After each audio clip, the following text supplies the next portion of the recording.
గురుగారు, జ్యోతిషం శాస్త్రమా నమ్మకమా? ఏది నిజం? హేతువుతో కాకుండా ప్రత్యక్ష ప్రమాణంగా జ్యోతిషాన్ని ఒక శాస్త్రంగా నిరూపించవచ్చా? ప్రత్యక్ష ప్రమాణం అనేసరికి స్మృతి ప్రత్యక్షమైతిహ్యం అనుమానశ్చతుష్టయం ఏతేరాదిత్యమండలం అని వేదంలో ఒక మంత్రం జ్ఞాపకం వస్తుంది. ప్రమాణం అనగా ఇరువురు వాదించే సమయంలో ఇరువురికి అంగీకారయోగ్యమైనటువంటి విధానం, దానికే ప్రమాణం అని పేరు.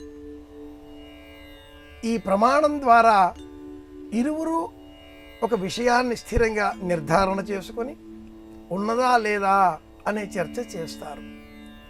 ఇరుపక్షాల వారికి ఆమోదయోగ్యమైన ఆ మధ్యవర్తిత్వ ఒప్పందం ఒక శాస్త్రం కావచ్చు, ఒక గ్రంథం కావచ్చు, ఒక దేశం కావచ్చు, ఒక కనిపించని భావం కూడా కావచ్చు.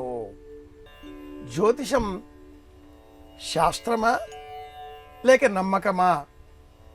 ఈ ప్రశ్న వేసినప్పుడు ప్రత్యక్ష ప్రమాణం కూడా అవసరం లేదు. ఈనాటి కాలానికి మూర్ఖంగా వాదించేటటువంటి కుహనా జీవులకు ప్రత్యక్ష ప్రమాణవాదమే కావాలి. ప్రత్యక్ష ప్రమాణం కూడా కాదు, తత్ ప్రమాణవాదమే.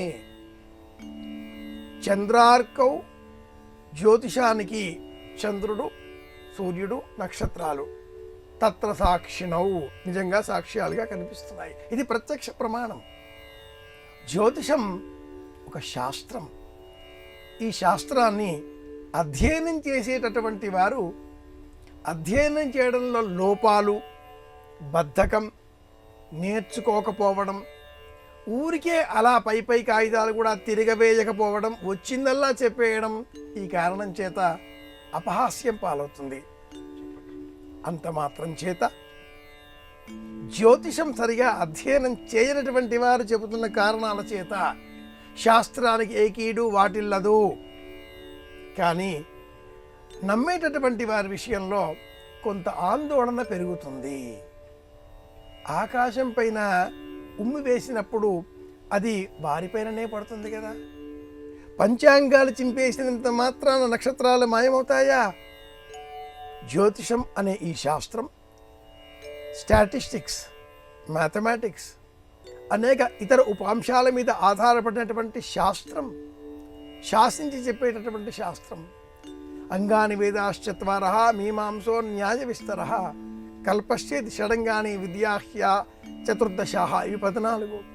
శిక్ష, వ్యాకరణం, ఛందం, నిరుక్తం, జ్యోతిషం తథా కల్పశ్చేతి షడంగాని. ఈ 6ంటికి వేదాంగములు అని పేరు. ఏ కర్మ ఎప్పుడు చేయాలో చెప్పేది జ్యోతిషం.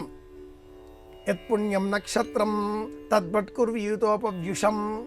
మధ్యాహ్న సమయంలో నక్షత్రాలు కనిపించవు, కానీ గణిత శాస్త్ర సహాయంతో నక్షత్రాల కదలికలను లెక్కబెట్టి జ్యోతిషం, ఆస్ట్రానమీ, నక్షత్రాల కదలికల శాస్త్రంతో ఏ పని ఎప్పుడు చేయాలో ఈ శాస్త్రం చెబుతుంది. ఈనాటి ఈ కొత్త తరపు జ్యోతిష శాస్త్రవేత్తల కారణంగా ఇలాంటి పరిస్థితులు వాటిల్లుతున్నాయి. శాస్త్రం అపహాస్యం చేసేటటువంటి పరిస్థితులు దాపురించే ప్రమాదకాలం సమీపంలో రాబోతోంది. అధ్యయనం చేసిన వారు మాత్రమే మాట్లాడవలసినటువంటి శాస్త్రం ఇది. ఊరికే ఊహపోహలతో మాట్లాడేటటువంటి విషయం కాదు. ఏ విధమైన పెరిస్కోప్, టెలిస్కోప్ సహాయం లేకుండా గ్రహణాలను నేటికి పూర్వ సిద్ధాంతంతో లెక్కగట్టి 1000 ఏళ్ల తర్వాత కూడా ఏ గ్రహణం ఎప్పుడు రాబోతుందో చెప్పేటటువంటి శాస్త్రం జ్యోతిష శాస్త్రం. ఎవరు ఎలాంటి వారో చెప్పడానికి ఈనాటి కాలంలో గ్రాఫాలజీ, పామిస్ట్రీ, ఫేస్ రీడింగ్ ఎన్నో చెబుతుంటే ఇవన్నింటికి కూడా మూలం మళ్ళీ జ్యోతిషంలోనే ఉన్నాయి. కనుక జ్యోతిషం నిజమైన శాస్త్రం. నమ్మేవారికి విషయం సుబోధకం అవుతుంది.